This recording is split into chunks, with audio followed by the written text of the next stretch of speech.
The national debt has jumped from $31.5 trillion to $32.3 trillion just in the second quarter of 2023. That's almost a $1 trillion increase. That's the same increase in national debt that we saw between 1966 and 1983. Back then, it took 17 years for debt to increase by $1 trillion. Today, it takes just a quarter of a year. The expansion of national debt has helped financial markets prosper even through tough economic conditions like the COVID pandemic and coming out of the financial crisis, both examples where we saw national debt increase by around $5 trillion in just a few years. But many consider this to be a bubble that is inevitably poised to deflate. We recently saw Moodys, the credit rating agency, downgrade their rating on US debt from stable to negative, and they even described what would happen in the event of a debt default. Their prediction is that we could see unemployment rate reach 8% under the worst-case scenario. That would be around the same severity to what we saw during the global financial crisis. In fact, in 2023, we've seen traders make a $5 billion bet on a possible debt default. So in the event that the US government does default on its debt, we will see $4 billion get paid out to investors. But if we zoom out on this chart, we can see we saw a similar type of occurrence back in 2011. That can help us understand what are driving these concerns today and whether we should be expecting these bets on a government default to be going substantially higher as the risk increases. The reasons we saw these concerns back in 2011 was because of the debt ceiling. Public debt tends to go up over time as the government spends more, and the debt ceiling has actually been raised 78 times since 1960. Most of the time, that has just been a routine event. Debt expands, the debt ceiling gets hit. Politicians agree that they want to avoid a financial meltdown, so they raise the debt ceiling and push the problem to the next set of politicians that will probably make the same decision. But in 2011, Republicans refused to raise the debt ceiling unless the government agreed to reduce its deficit spending. And in fact, that happened again in 2013. In 2023, the spike that we saw also coincided with the debt ceiling crisis that we had in May. So the reason for why investors are still hedged against the possibility of a government default today is likely in large part because of the debt ceiling crisis that we saw in 2023. But debt to GDP in the United States is now above 100%. That means public debt is the same size as the total size of the economy. And that's the number we should really be paying attention to. Not just the total amount of debt, because that just tends to go up over time. The relative size of debt compared to the size of the economy is much more important. This line that you see here is GDP. It's the size of the economy. And you can see in 2012, public debt in orange went above total GDP. It exceeded 100%. And since then, we've had more frequent crises around debt, more credit agencies downgrading the quality of US debt. And that's something that could actually continue happening over the next few years unless either political polarity decreases or we see debt become less of an issue over time. And so making it less of a sensitive political controversy.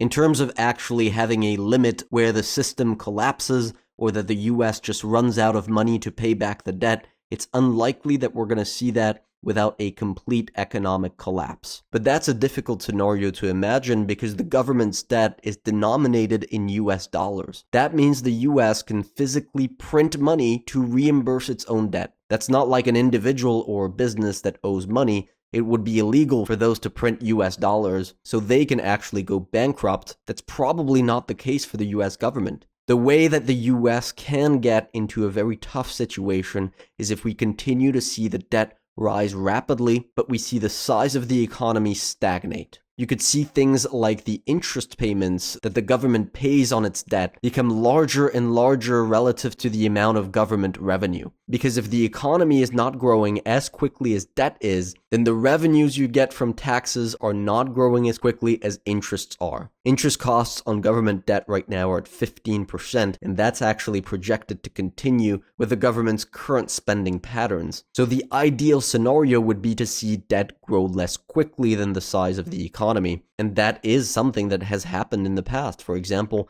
in the late 1990s, you had a period of time where the government debt leveled off while the economy grew, and then in 2001 you had the tech bubble burst, triggering a downturn which the government had to compensate for by increasing its spending. And we actually saw the same thing in 2008, where the housing bubble burst, triggering a financial crisis, and so the government had to spend to avoid an economic depression. So in the ideal scenario, we need to avoid these types of crises so economic growth can remain stable and the government doesn't need to spend as much. And that's actually what we saw in the late 1990s. The reason it's so important that we do get debt back down to lower levels is that high levels of government debt relative to the size of the economy actually end up being a drag on growth. The average growth for countries that have less than 30% of debt to GDP is much more elevated than the average growth that you see in countries that have over 90% of debt to GDP, which is the case for the US right now. So that could become a long-term growth problem for the United States, or the US can choose to do the same thing that the UK did back in the 1940s.